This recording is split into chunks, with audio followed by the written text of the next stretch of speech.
Hi, my name is Elise. I wasn't supposed to be home that day, but something told me to come back early. Maybe instinct, maybe something deeper. What I found still won't leave me. My grandmother, soaked in cold rain, sitting outside like an afterthought, eating from the dog's bowl while my family laughed around the BBQ pit. No one noticed. Or worse, maybe they did. And that was only the beginning. They said she was slipping, that she needed to be managed. But when I found forged documents, erased signatures, and bank accounts with my name missing, I realized something bigger had been happening all along. Was it care? Or control? And how long had my family been preparing to erase her? Erase me? Do you really know what goes on behind the curtain of your own family? I didn't plan to come home early that day. It wasn't like me to leave work on a whim, but my last patient had canceled, and something in me, call it instinct, call it exhaustion, told me to go home. The rain had been steady all morning, painting the small town of Ashbury in streaks of gray, the kind of weather that made you want to crawl under a blanket and pretend the world didn't exist. As I turned onto our street, the familiar sight of my childhood home greeted me. A two-story colonial with navy shutters and a backyard that had seen decades of family barbecues, Easter egg hunts, and whispered arguments behind closed doors. I noticed smoke curling from the backyard grill. Laughter floated through the air like perfume. Someone had the Bluetooth speaker going again. Classic rock, probably Dad's old playlist. No one knew I was coming. I parked and got out, not bothering to grab an umbrella. The rain wasn't the heavy kind, just enough to soak you slowly, the kind that made you feel every step. My shoes made soft slaps on the wet concrete as I headed up the front path. At first, I thought it was a shadow, just a shape slumped near the porch railing, a pile of blankets, or maybe a forgotten lawn cushion. But as I got closer, the outline became clearer. Frail shoulders, a thinning head of gray hair, damp and clinging to the nape of her neck. And then, the bowl. My feet stopped moving. My lungs forgot their purpose. There she was, my grandmother, Henrietta Vale, crouched on the edge of the porch, knees drawn up like a child, soaked to the bone, eating dog food. She didn't see me right away.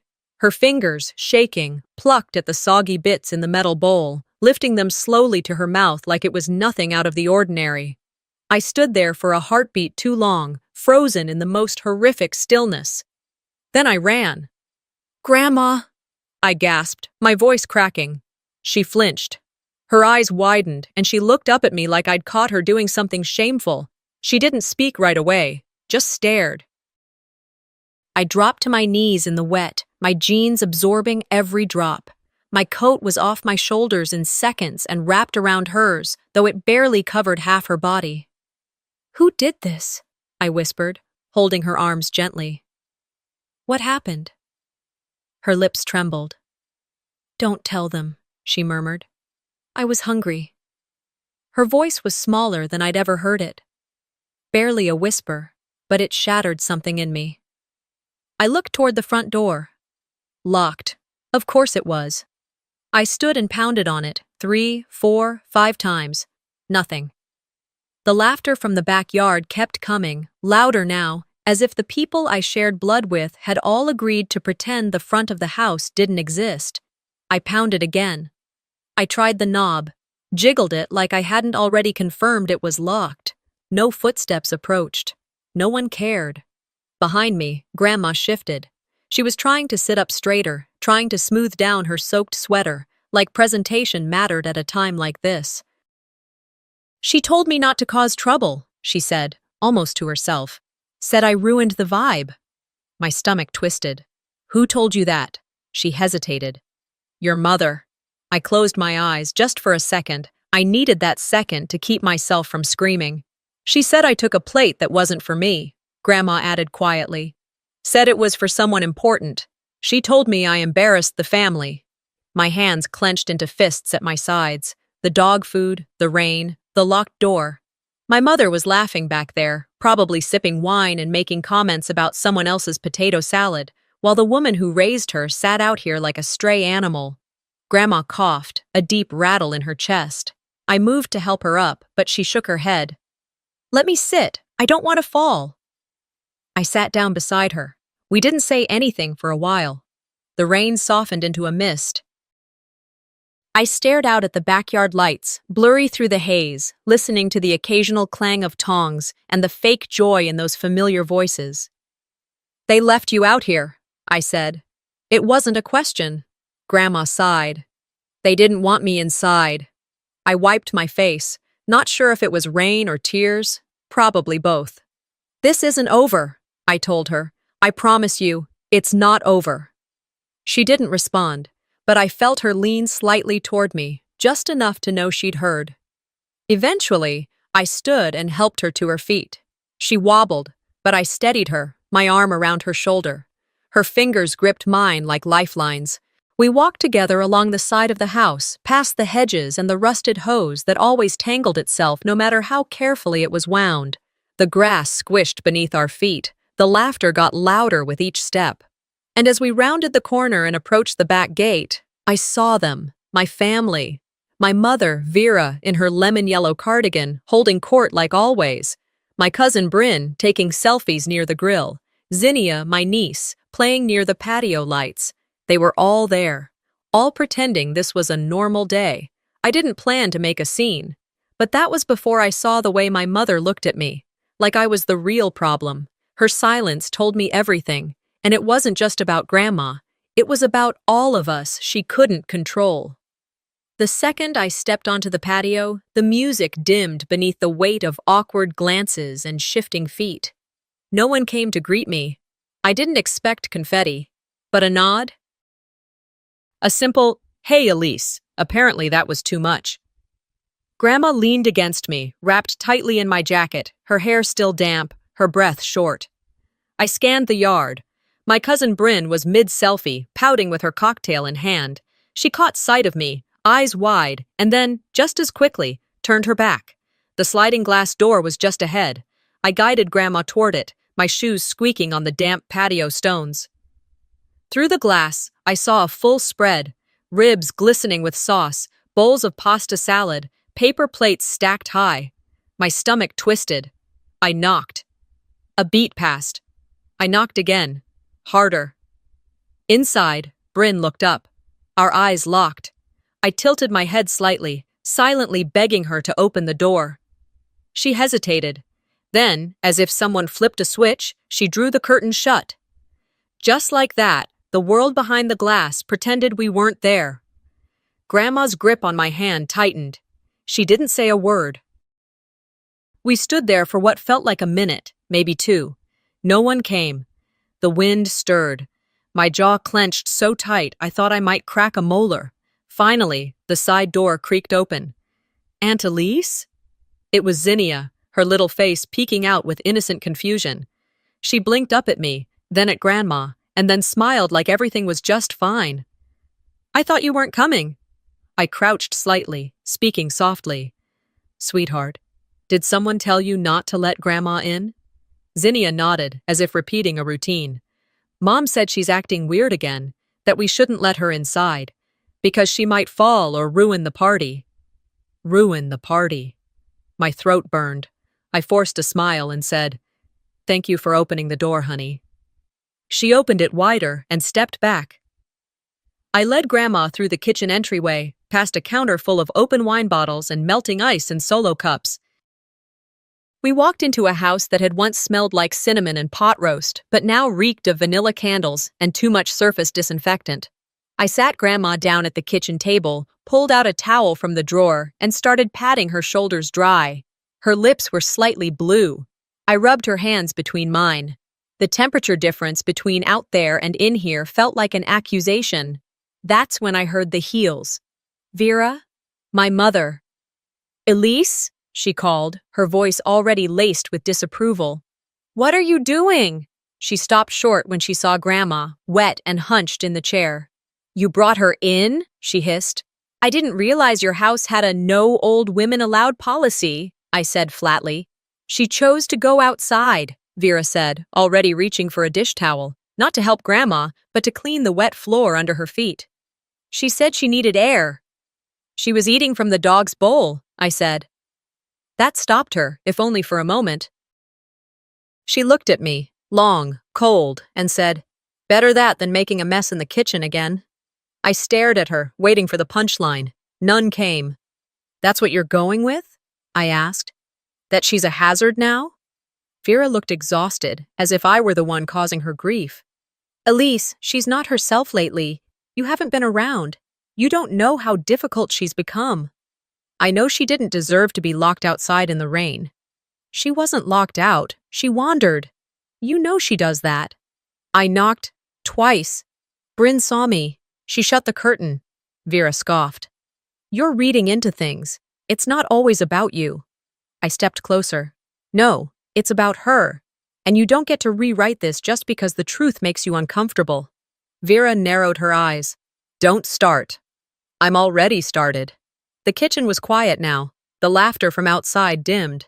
Maybe someone turned down the music. Maybe they were finally listening. Vera folded her arms. "You're making a scene." "No," I said. "You made this scene. I'm just refusing to ignore it." Her nostrils flared. "Your grandmother has been declining. She can't be trusted to care for herself. She forgets things. She breaks things.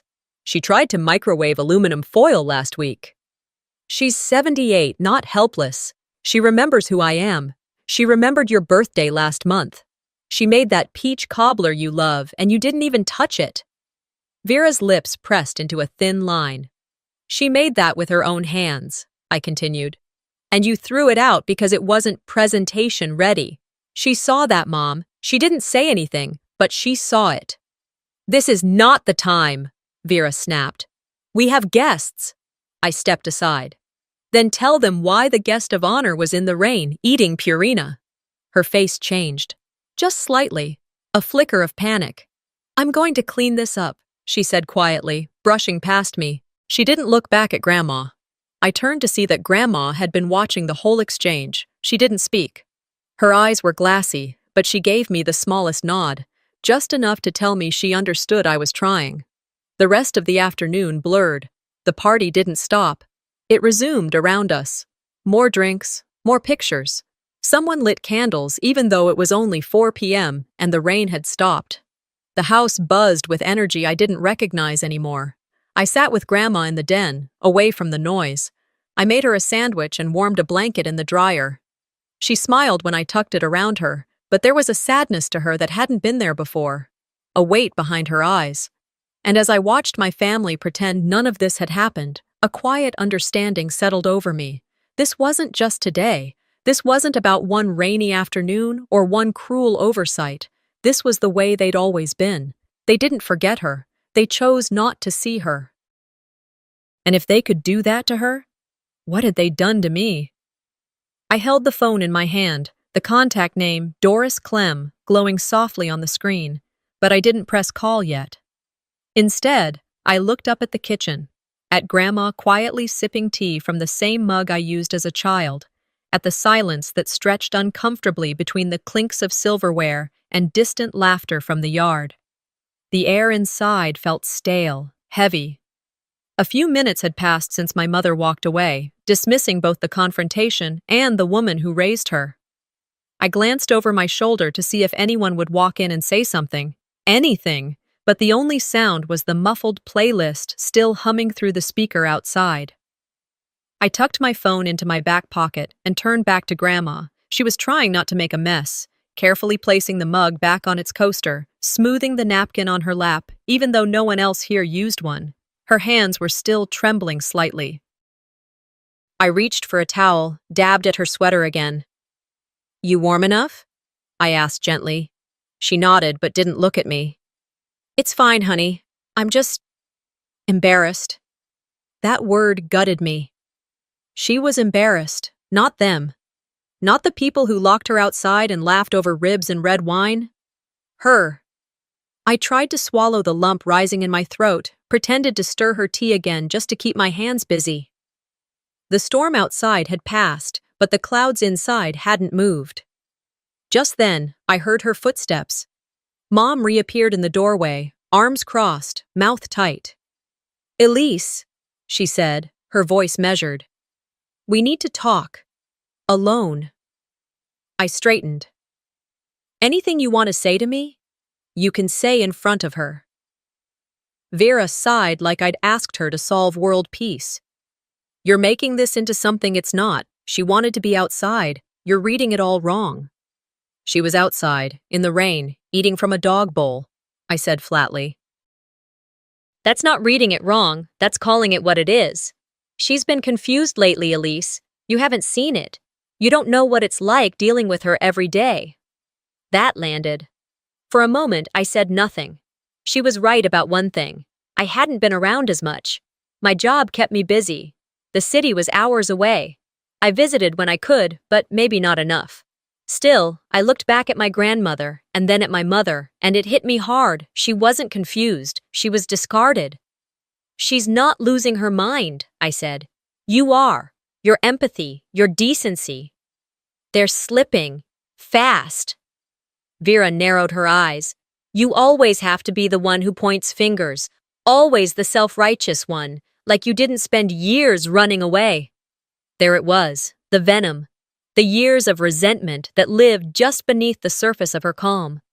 I didn't respond. I just picked up Grandma's now empty mug, refilled it with warm water from the kettle, and brought it back to her. Her eyes met mine with quiet gratitude.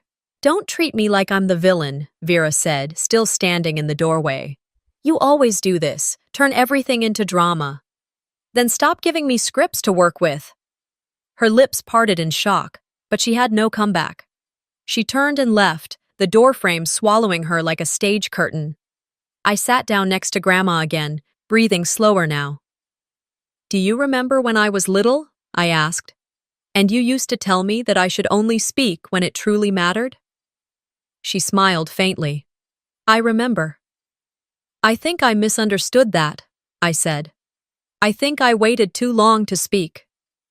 She reached for my hand, covering it with hers. You're speaking now. I nodded, blinking hard. Later that afternoon, the house felt like it had returned to autopilot. The family outside laughed, clinked their glasses. The curtain Bryn had drawn earlier was still closed. I walked toward the window and peeked out. The world behind the glass might as well have been a different planet. Bryn posed again for another selfie, pouting with a drink in hand. Behind her, Uncle Martin was balancing a beer on his head to make the kids laugh. My cousin Jenny was dancing with her toddler to some throwback 80s song.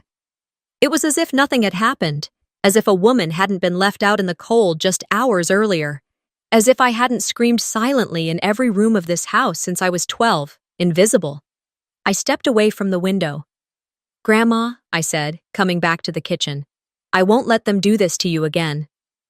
She didn't reply with words, just reached out and gave my hand a soft squeeze.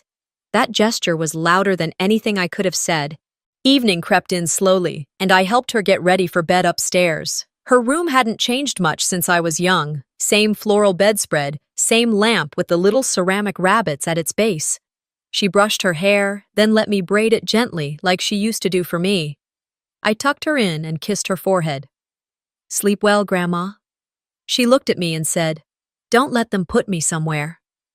It was the first time she said it outright. I won't, I promised. I stepped out of the room, closing the door softly behind me, then walked down the hall to the guest bedroom, the one I used to sleep in during summers. I sat on the edge of the bed, pulled out my phone again. The screen was still lit with the name I hadn't yet called. Doris Clem. My thumb hovered for a moment. I exhaled through my nose and hit call. If anyone remembered who my grandmother used to be, it would be Doris. The phone rang twice before Doris picked up. Her voice on the other end was a familiar comfort, softened by age but still crisp with purpose. Elise, is everything all right, honey? There was a pause on my end. The question was so simple, so ordinary, but it made my chest tighten. I just needed to talk, I said. About Grandma, can I come over? There was no hesitation in her reply. Of course. I just pulled some lemon cookies out of the oven, still warm. Come on by. The walk from my house to Doris's wasn't far, but the rain had picked up again, not as harsh as earlier. just a steady drizzle that seemed to match the weight sitting in my chest. The kind of rain you didn't mind walking through when your mind was louder than the weather. When I knocked on her door, it opened almost immediately. Doris Clem looked exactly the same as the last time I saw her. Silver hair pulled into a bun, reading glasses perched low on her nose, and that same deep pink cardigan she always wore when it got cold out. "Elise," she said, ushering me in with a warm hug. "You look exhausted." I managed a tired smile and stepped into her living room, which smelled like baked citrus and old books. The fireplace was crackling gently, casting soft shadows against the wood-paneled walls. She led me to the sofa, handed me a warm mug, and sat across from me in her armchair, the one with the frayed floral fabric and a knit blanket tossed over the back. "I saw your mom earlier," she said casually. "Looked like she was hosting a party fit for the country club." I nodded, sipping the tea. It was supposed to be a family gathering, but something happened. Doris waited, patient as ever.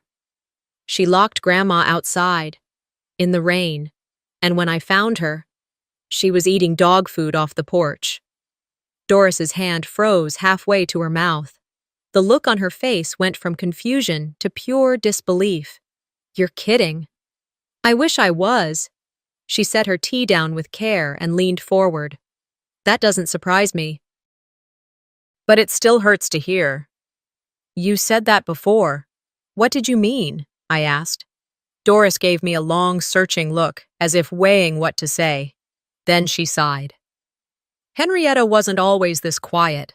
When I first moved to Ashbury in the late 70s, she was the one who welcomed me. She had her hands in everything: school board, library drives, after-school programs. She built the community pantry with her own 2 hands, you know." I blinked. I hadn't known that. "She used to run a tutoring program in her garage," Doris continued. "Kids lined up down the block. Your mother was one of them." I swallowed hard, unsure what to say.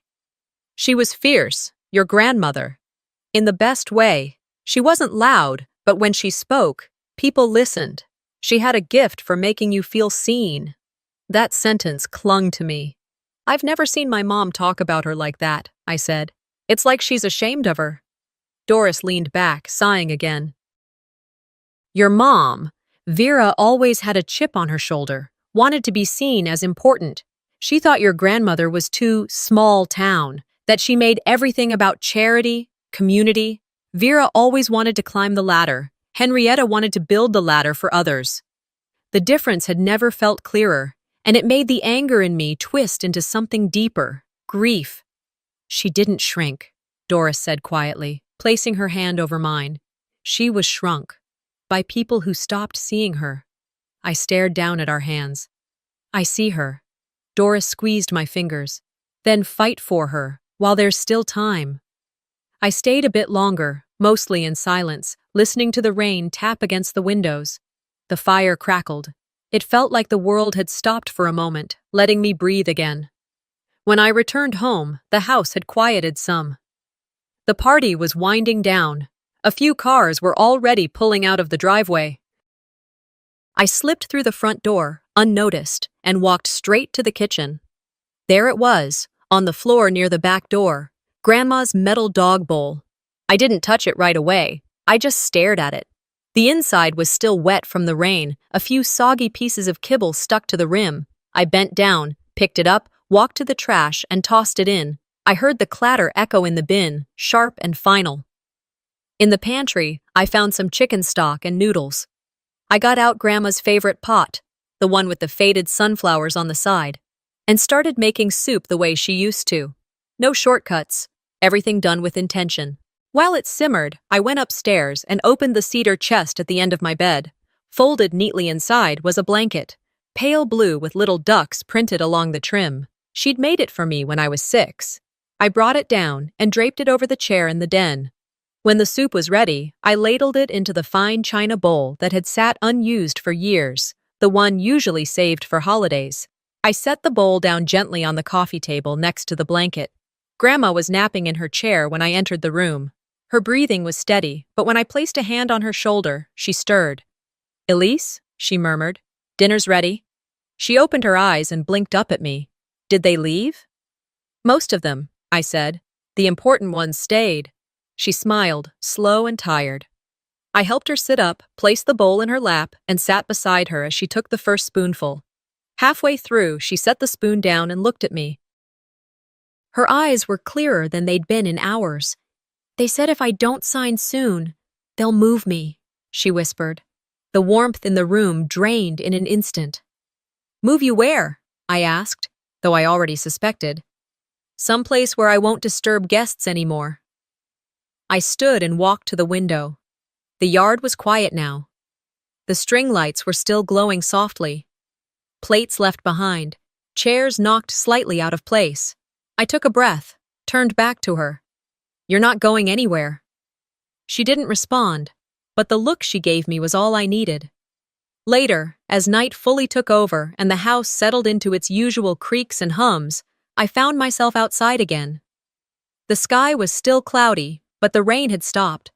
I walked toward the patio where earlier my family had laughed like nothing was wrong, and I stood there, in the middle, hands steady, voice strong. Mom, I said, loud enough for the wine glasses to stop clinking. Can we talk? The moment I said it, every conversation on the patio died mid-sentence. Forks hovered, frozen mid-air. Wine glasses stilled in hands. My mother stood at the far end of the backyard, flanked by her sisters and a few of their respectable friends from her gardening club. She turned to face me slowly, like I was the unexpected guest no one remembered inviting. Her face tightened, but she managed a measured smile as she walked toward me, glass of Pinot Grigio in hand, held just high enough to pretend the tension wasn't settling thick over everything. Elise? She said, low but pointed. Now's not the time. I think it is, I replied, folding my arms. You made time to humiliate Grandma. I'm making time to talk about it. Someone coughed behind me. A chair scraped.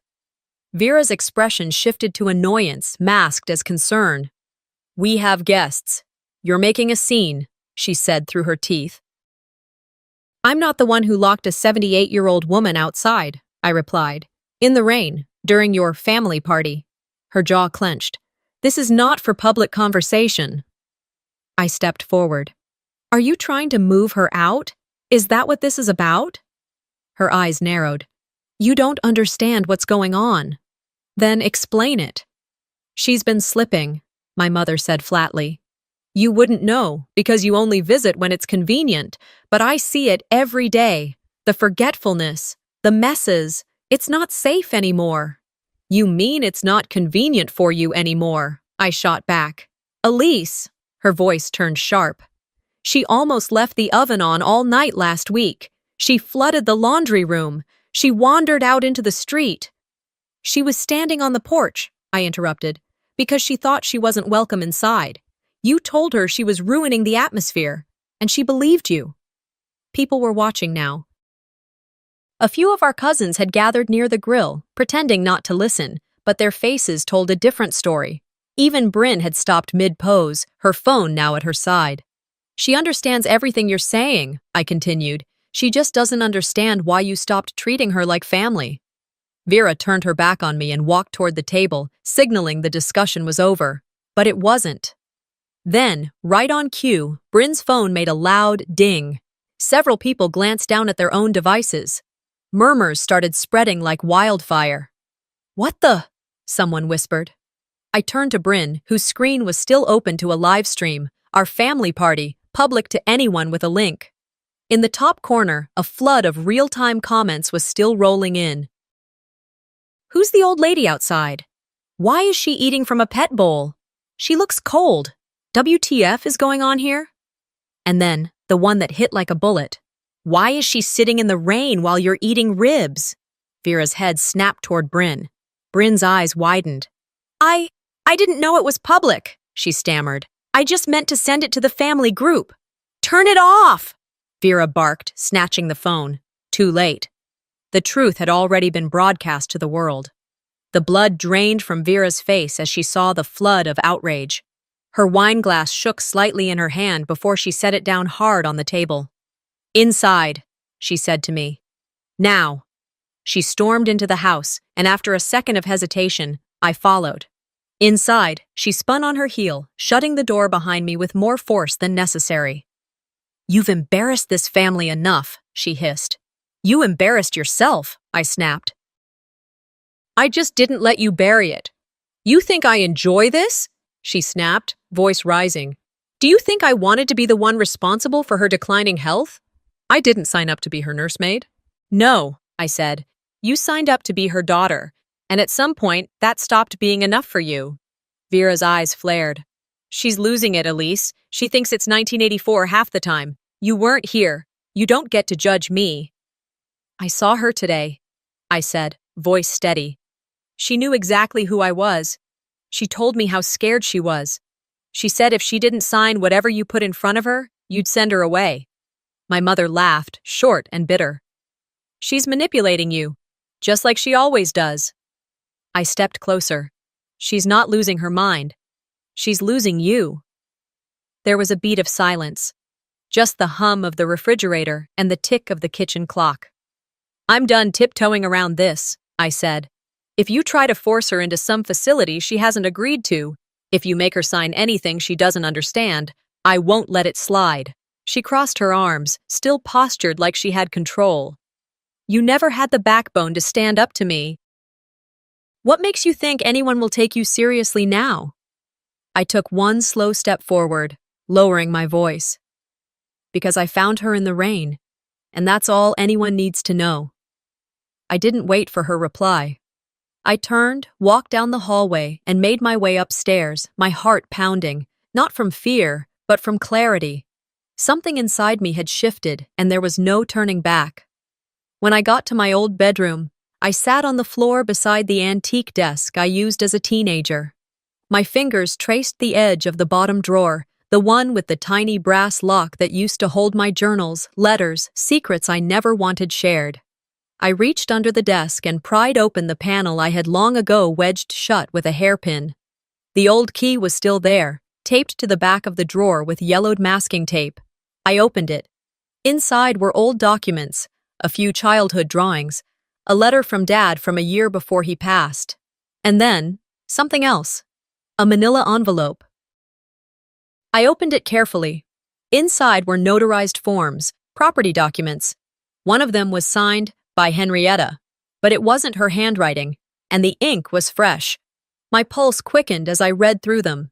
Everything was detailed, typed out professionally, transfer of ownership, power of attorney, all in Vera's name. My chest tightened. I sat back against the desk, documents in hand, the truth finally laid out in black and white. The thing about growing up in a house full of polished surfaces is that you learn how to find what people are hiding beneath the shine. I stayed seated on the floor for several long minutes after reading the documents, the silence of my old room closing around me like a heavy blanket. The air tasted stale, part dust, part memory, and the only sound was the ticking of the same clock that used to wake me up for school 2 decades ago. There in my lap were the truths no one thought I'd ever see. Property transfer forms with Grandma's name scribbled out and my mother's written in. Signatures that didn't look like Grandma's at all. One form even had a notary block already filled out, but no witness name. The date? 2 weeks ago, right around the time Vera started pushing Grandma harder, becoming more urgent about her paperwork. My hands trembled, but not from fear. It was fury now, not explosive, not shouting, but slow, controlled. That quiet kind of anger that sits low in your gut and tells you, this isn't just wrong, it's personal. I took pictures of every page, front and back, scanning them with my phone's app. I double-checked that they were saved to the cloud and a backup folder. I labeled them Henrietta, Estate Docs. Then I locked everything back in the drawer and stood up. Downstairs, the house had gone still. I assumed most of the guests had trickled out by now. From my window, I could see only 2 cars in the driveway, one of them Bryn's. The string lights out back still glowed, casting soft shadows on the fence. The air smelled like grilled meat and wilting hydrangeas. I took a deep breath and walked down the hallway, past Grandma's room. Her door was cracked open. I peeked in and saw her sleeping peacefully beneath the blue duck-printed blanket I'd given her earlier. A sense of urgency stirred in my chest. I needed to act now, while she was still under this roof. In the hallway, I paused outside the living room. And that's when I saw it. A new family portrait, framed and mounted on the wall. There was Mom, center stage, one hand on my brother's shoulder, her other resting lightly on Zinnia's back. Everyone was smiling. Cousins, aunts, uncles. Even I was in it, standing off to the right, a little out of focus, but there. But not Grandma. Her face had been cut out. Literally. The shape of her head had been trimmed clean from the print, leaving a pale void where her smile should have been. The rest of the frame was untouched, polished, celebrated. I stared at the picture for a long time, long enough to feel something sharp climb up my spine. That wasn't an accident. That wasn't some mistake at the printer. That was erasure. I didn't say a word. I walked past the living room and into the kitchen. The fridge was mostly empty, except for condiments and leftover cupcakes.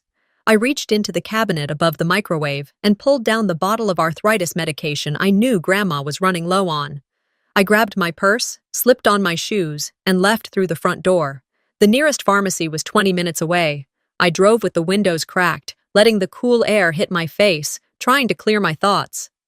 At the counter, I gave Grandma's name and date of birth. The woman behind the register typed something in, then frowned. "It looks like the payment card on file has been declined. Do you want to pay another way?" I pulled out the joint caregiver card I had access to, one I'd used several times before without issue. She ran it again. Same error. Confused, I stepped aside and called the bank. It took 15 minutes and a lot of elevator music before I got a rep on the line. After security questions, I asked bluntly, "Why isn't this card working? I'm listed as a secondary caregiver for my grandmother, Henrietta Vale." The woman hesitated. "It looks like your name was removed from the account last Thursday by the primary account holder." Thursday. The same day Vera hosted that board meeting in town. I remembered because she made such a fuss about how busy she was and how she couldn't possibly deal with Grandma's meltdowns. "I see," I said, keeping my tone calm. "Can you tell me if a new card was issued?" "Yes," she replied. "To Vera Langford." "Thank you," I said, and hung up. I didn't buy the medication. Not yet. I wanted proof of the financial blockage, and now I had it. By the time I pulled into the driveway, the lights in the house were dimmed. Bryn's car was gone. The only one left was Mom's. I walked quietly inside, not wanting to deal with another confrontation just yet. In my room, I kicked off my shoes, opened my laptop, and started a new folder on my desktop. Folder name, Henrietta Case. I uploaded the scanned documents. I added a typed log of today's pharmacy visit. I wrote down the date I noticed my name was removed from the caregiving account. Then I included a photo of the edited family portrait, just in case I ever needed to explain the emotional manipulation at play. The final piece? A brief recording of Grandma's words from earlier. "They said, if I don't sign soon, they'll move me." I'd recorded it without her knowing, only because something in me felt like I might need it one day. That day had come. When I finally shut the laptop, it was well past midnight. The house was silent, except for the occasional creak of the old floorboards. I stared at the ceiling for a long while, letting everything settle. And then, I picked up my phone. There was one name in my contacts I hadn't used in years, but I remembered it because he once handled a case involving a nursing home where I worked. A good man. Honest. Direct. Detective Calder Nash. I didn't hesitate. I sent the text. "I need to report a case of elder abuse and financial fraud. Can we talk?" I watched the typing bubble appear almost instantly. "Call me in the morning." I smiled faintly. I had one move left, and it started with a phone call to the only person who might believe me. The morning after I sent that message to Detective Calder Nash, the house felt different, not quieter. Quieter would have been peaceful. It felt paused, like everyone was holding their breath, waiting for someone else to speak first.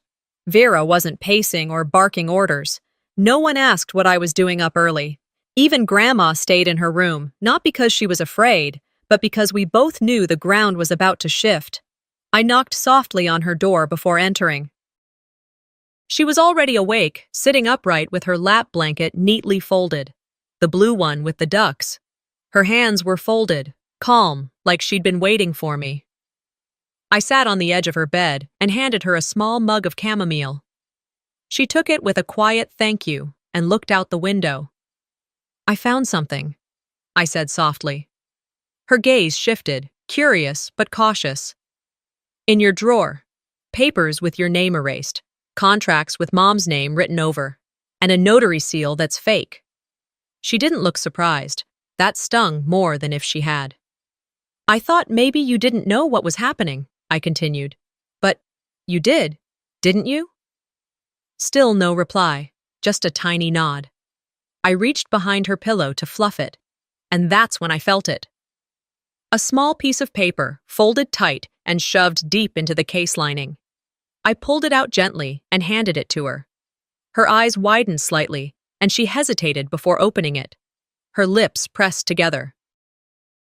I couldn't tell if she remembered writing it or just recognized her own fears.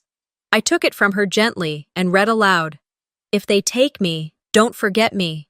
If I disappear, promise you'll look." The words cracked something open in my chest. "Oh, Grandma." My voice broke. I didn't even realize I was crying until the back of my throat tightened and my eyes blurred. All the years of being told I was too emotional, too reactive, too much, it all spilled out in that one moment. She'd written it because she believed no one would come for her, not even me. I took her hand and brought it to my lips. "I'm so sorry, but it ends now." A couple hours later, I stood outside on the front steps, phone in hand, waiting for the call I'd scheduled. At exactly 10 a.m., it rang. "Remiel," the voice on the line said. "It's been a while." "Detective Nash," I replied, clearing my throat. "Thanks for getting back to me." "Always," he said. "You mentioned elder abuse and document fraud?" "Yes," I said. And then I began everything. I told him about the forced isolation, the gaslighting, the financial manipulation, the power of attorney documents forged behind closed doors. I sent photos, scans, time-stamped texts. I described the pattern, the signs, the night in the rain. "I know it sounds unbelievable," I said. "You'd be surprised what I've seen," he replied. A pause, then, "I'll be in town tomorrow. I want to meet you and her. Is she coherent enough to give a statement?" "More than anyone gives her credit for," I answered. We set the time, noon. My heart beat a little faster when I hung up. This was happening, but I wasn't about to wait. By noon that day, I confronted Vera. She was in the dining room, tidying up, pretending she had nothing to hide, polishing the silverware like it would absolve her. "You crossed a line," I said, stepping into the room. She didn't look up. "What now?" "I found the contracts, the ones where you tried to take the house." Still, she didn't flinch. "This isn't abuse. It's family logistics." I dropped the stack of photocopied documents onto the dining table. "Then explain this to a judge." Finally, she looked up, and the look on her face shifted from indifference to something darker. A flicker of fear, of losing control. "You don't know what you're talking about," she said, her voice still calm but strained. "No?" I pulled out my phone. "Then explain why my name was removed from the caregiver bank account the same week you filed this. Why Grandma's signature doesn't match. Why she wrote a note asking me not to forget her." She laughed, but it came out brittle. "You've always been dramatic, just like her, emotional. That's why no one listens to either of you." I stepped closer. "They're going to listen now." Just then, a knock came at the front door. Vera flinched. "Who's that?" "Detective Calder Nash. He's here for a statement." Her face drained of color. I opened the door and greeted him with a firm handshake. He was in plain clothes but carried the same quiet authority I remembered, a man who'd seen enough to stop pretending things were always what they seemed. We sat in the living room. He asked questions, took notes. He spoke to me, then to Grandma. Kindly, respectfully. He asked her things directly, waited for her to answer, even when it took a few extra seconds. She told him about the pressure, the confusion, the threats, about how she'd been told she was making things harder for everyone. Vera hovered nearby, trying to jump in. "Ma'am," Nash said, without looking at her, "if you interrupt again, I'll have to ask you to leave the room." She did. After nearly an hour, he closed his notebook. "This could go criminal," he said flatly. "I suggest you cooperate." Vera glared at me like I'd just undone her entire life plan. Later, as I walked Nash out, he gave me a tight smile. "You did the right thing." I nodded, feeling like I could breathe for the first time in days. Back inside, Vera stood near the dining table again, but she wasn't polishing anything now. Her hands were clenched, her voice low and sharp. "You want a war, Elise? You've got one." I stepped into the room fully and looked her dead in the eye. "Good. I stopped being afraid of you when Grandma started eating out of a dog bowl." She blinked, once.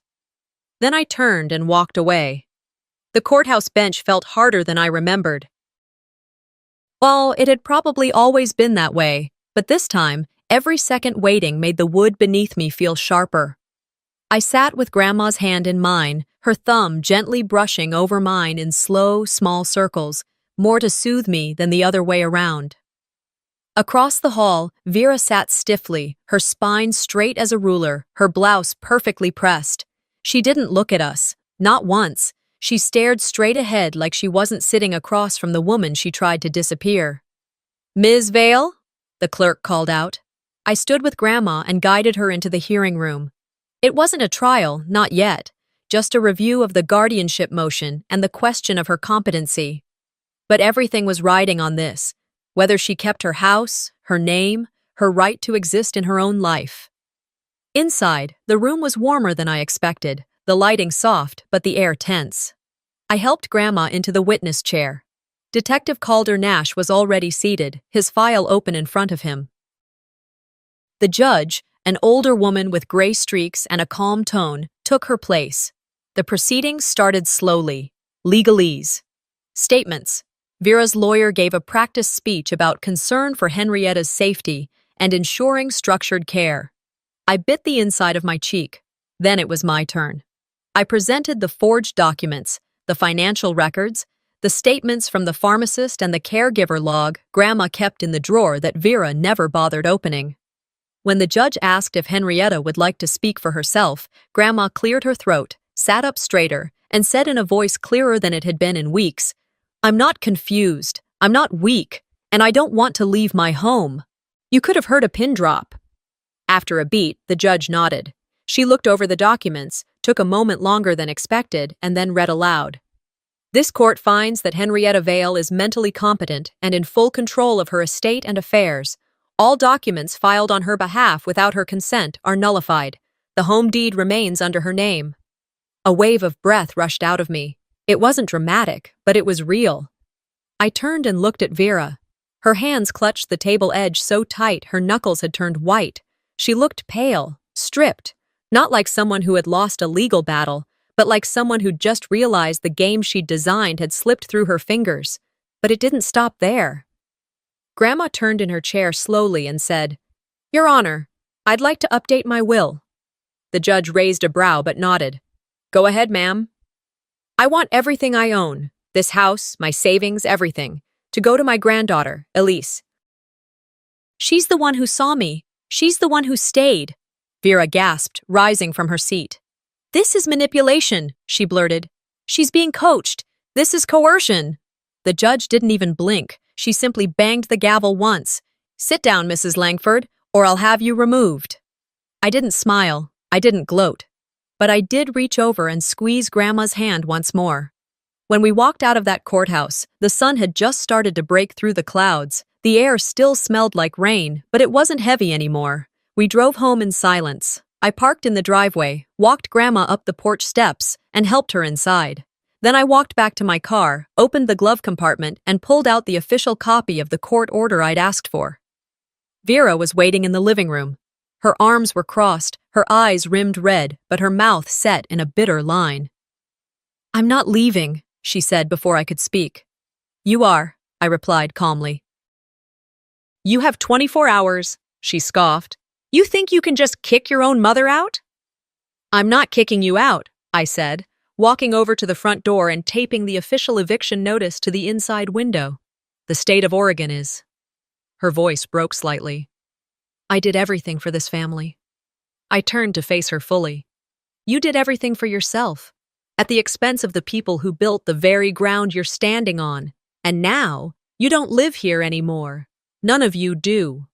Her eyes widened. You can't mean that, she said. I tilted my head. Don't test me. In the next hour, the house slowly emptied. My uncle took down his fishing rods from the garage. Bryn stormed upstairs to grab her phone chargers. Cousins whispered, mouths twisted in confusion, some embarrassed, some indifferent. Vera packed with deliberate slowness, as though dragging the minutes would change the outcome. But by sundown, they were gone. I stood in the doorway of the backyard as the final taillight disappeared down the hill. The patio was littered with forgotten party decor, plastic cups, half-empty cans, a shriveled balloon. I walked through it all. No shoes, just quiet steps over the same stones where my grandmother had once sat, freezing and humiliated. This space used to feel like home only on the surface. Pretty on holidays, pleasant for photos, but now it felt honest. I bent down and picked up the old family photo that had been cut, the one where Grandma had been sliced out. I walked out front, where Vera was stuffing the last suitcase into the back seat of her car. Without a word, I placed the photo on the driveway in front of her tire. She looked down, scowled, and started to move it aside. Read the back, I said. She flipped it over. On the back, I had written in permanent ink, "Don't worry." I kept the original.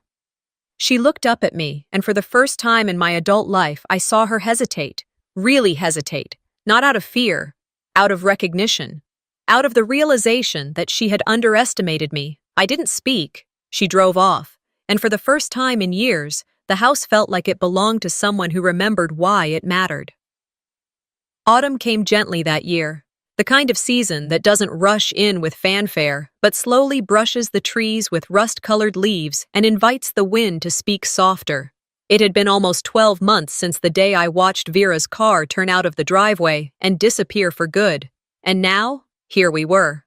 Grandma and I stood side by side at the kitchen counter, aprons dusted with flour, fingers sticky from the cinnamon rolls we were rolling tight with extra sugar. The house didn't creak the same way anymore. Maybe it was because of the new insulation, or maybe it was something less tangible, something about peace settling into the walls after years of holding its breath. She moved a little slower these days, but her laughter still filled the room. She didn't bake like she used to, not for long stretches, but she still insisted on being the one to check the dough. "That's not soft enough," she'd say, poking the top. "Start again." There was a new photo on the mantel. Just the two of us, standing in the garden, holding a basket of cherry tomatoes. Her smile in that photo was real. Not the forced, polite kind she used to wear when Vera directed family pictures like a film set. This one was different, honest, settled. Outside the kitchen window, the backyard had transformed. Where the old party tables once stood, lined with wine glasses and laughter that excluded, there were now raised garden beds. Tomatoes, squash, rosemary, things that took time and care and reminded us that growth isn't always loud. Every corner of the house had become a patch of restoration. The spare room Vera used as her office was now a reading nook with Grandma's bookshelves. The patio, where she'd once sat drenched and discarded, was now covered and lined with hanging plants, a bench swing, and wind chimes she picked out herself. The silence had changed, too. It used to mean fear, isolation. Now it meant something closer to serenity. There were still moments, of course. There were days when Grandma forgot where she put her glasses, or what day of the week it was. Once, she called me by my mother's name and looked so mortified she nearly cried. I just smiled, kissed her forehead, and said, "It's okay. I'll always come when you call." She rarely asked about Vera, and when she did, it was only once, gently. "Do you think she's angry?" I answered honestly. "Probably, but that's not yours to carry anymore." I hadn't heard from Vera since the court ruling. No emails, no voicemails, no letters pretending to be apologies. And honestly, that was fine. I didn't need her remorse. I didn't need to win anything. All I ever wanted was for Grandma to feel safe and seen. One morning, as I brought her breakfast on a white ceramic plate, the same plate Vera once said was too good to waste on oatmeal, Grandma looked at me with eyes full of tears. "You still see me," she said softly. I sat beside her. "I always did. They just didn't let me show it." She took my hand and squeezed it. Later that week, while sorting through boxes in the attic, I came across one of Grandma's old journals. The spine was faded, and the corners curled from years of use. Inside were pages of daily observations, grocery lists, and little reflections scribbled in the margins. And then, midway through, I found a line boxed in pencil. "Home is not where they let you in, it's where they never forget to wait for you." I closed the book and held it against my chest. The next day, I painted the line onto a small wooden plaque and hung it above the front porch, just to the left of the doorbell. That Saturday, Doris Clem stopped by with her famous pumpkin bread. She hadn't knocked yet. She never did. Not since last winter when she said, "I figure the door's open now, one way or another." We sat on the porch swing, Grandma between us, all of us wrapped in soft throws, watching the leaves fall in slow spirals. The scent of nutmeg drifted from the kitchen, and the distant chime of the wind bells filled the space between words. As the sun began to dip behind the hills, a light rain began to fall, soft, rhythmic. Grandma reached for my hand. I took it without thinking. From inside the house, the warm glow of the entryway lights spilled onto the porch steps. And then, the doorbell rang. I stood to answer it. No one was left outside anymore. Sometimes family isn't about who shares your last name. It's about who shows up when it matters most. This story reminds us that silence can be as cruel as any word, and love, real love, fights back when it needs to. Have you ever seen someone in your family being slowly pushed aside? What did you do? Let me know in the comments, and don't forget to subscribe for more stories like this, where the quiet ones finally find their voice.